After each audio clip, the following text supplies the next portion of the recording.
A young boy with bright red hair ran as a great Jagras ran for him. He was scared. The boy was about 6 years old as he ran from this, and he was an orphan. He doesn't know who his father or mother was, but still, he almost always looked for them. It was strange. Too strange.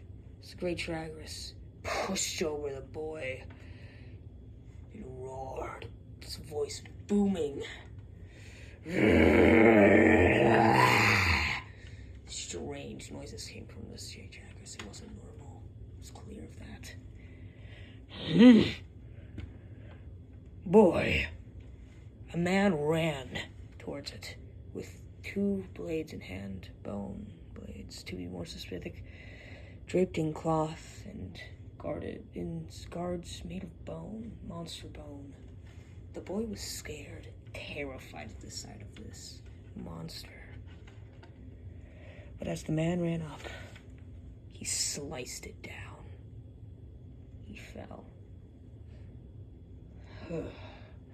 Well,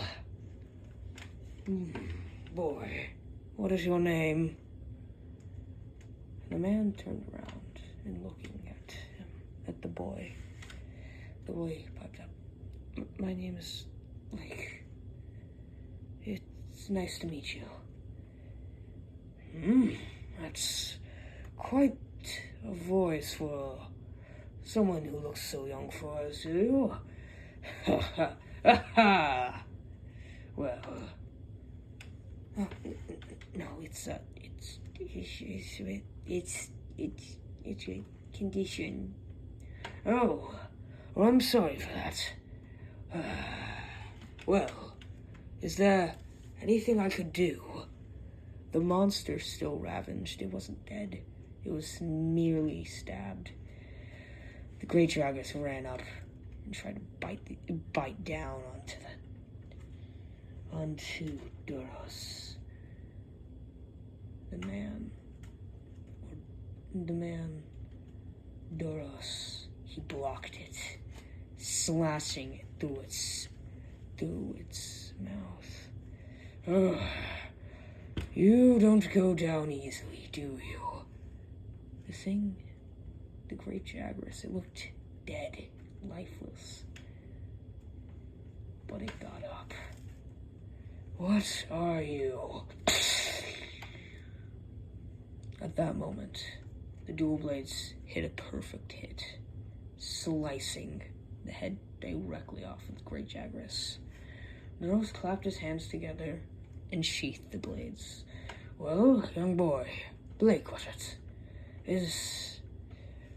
Are you going to be fine? Or should I take you to Lucia? What's Lucia? Lucia. It is a place owned by the Hunter Guild, directly protected by it. I'm sure you'll be fine there. Duros took the boy's hand, Blake's hand, and walked away to Lucia.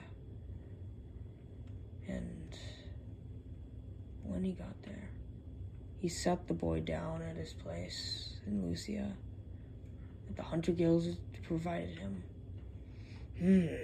Well, I hope you get good sleep. I'll contact your mom and dad in the morning, hopefully. Blake looked sad as he mentioned his mom and dad, but went to sleep anyway. Morning rose, and Duros tried to contact his mom and dad, but to no avail, of course.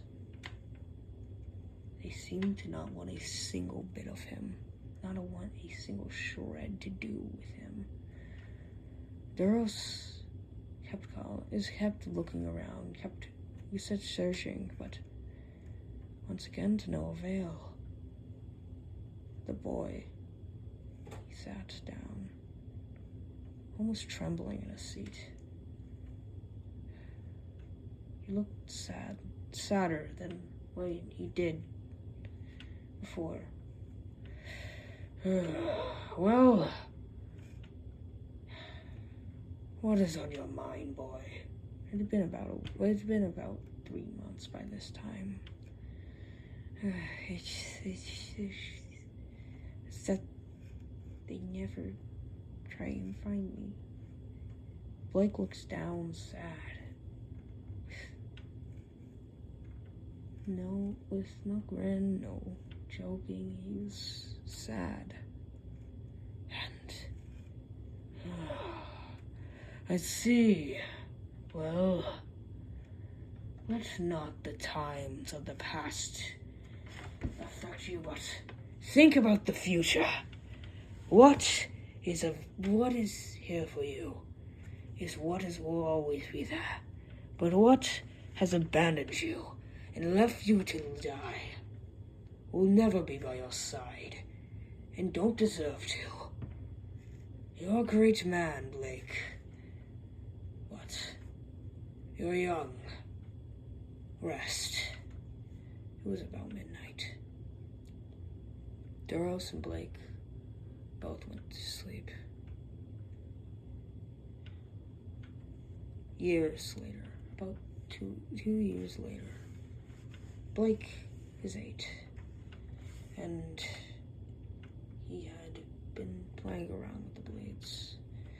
Duros always had scolded him, but still, Blake seemed like a capable fighter, like he had some past training. But that was impossible. He's 8. Unless he learned it as a newborn, it would be impossible for him to have past.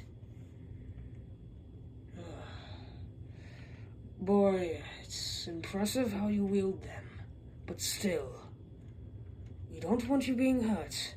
Please, put them down. Blake reluctantly sighed and put down the blades and walked off, further into Lucia.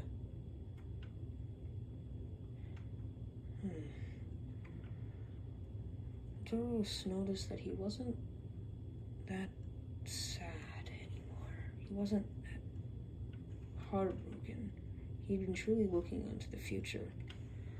Duros smiled and waved a goodbye, almost, as he went off to a mission, a much higher rank mission. As Duros had been climbing the ranks of the Hunters Guild, and continues to, as he walks up to this palace. He knocks on the door. Hello? Crystallized palace. The crystals shimmered as a purely black dragon It was sleeping in the middle of it. Not even reacting to Duros's knock. Duros noticed this is what he was fighting. So, he drew his blades. In an instant, the monster woke up. From the ground emerged crystals, almost hundreds of feet tall, rising into the sky. And then, something happened.